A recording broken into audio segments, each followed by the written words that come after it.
In today's video, I'm going to teach you how to activate and log into your new Basecamp account seamlessly.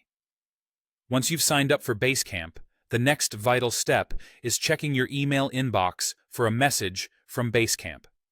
This email will be crucial as it may contain a confirmation link that you need to validate your email address. Sometimes these confirmation emails might not arrive directly in your primary inbox due to email filtering. If you don't notice it right away, I suggest checking your spam or junk folder because occasionally these important messages might get miscategorized. If you do receive a confirmation email, click the confirmation link. This step will verify your email and officially activate your account, paving the way for your future logins. It's an essential part of setting up your account, as it makes sure that your email address is legitimate and that all future communications from Basecamp get to the right place. Now, once you've verified your email, you should head over to the login page.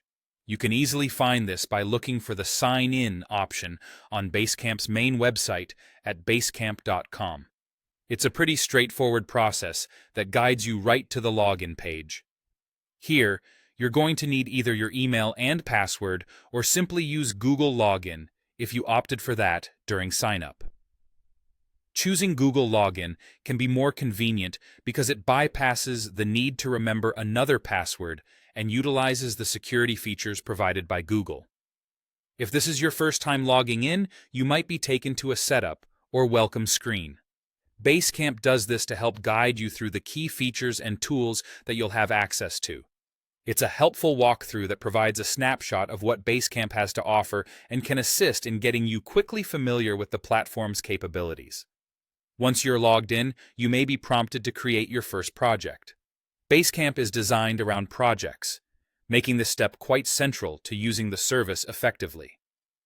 This can also involve a brief tour of the dashboard, another critical component you'll likely use frequently. Here, you have an opportunity to explore and become familiar with the user interface and major features available to you. Congratulations! Following these steps means your account is now active, and you're ready to start using Basecamp to its fullest potential. This whole process, from verification to login, is designed to ensure that your experience is as smooth as possible, letting you jump right into managing projects without a hitch. Remember, the key purpose of Basecamp is to streamline teamwork and keep everyone on the same page, and now you're all set to experience that for yourself.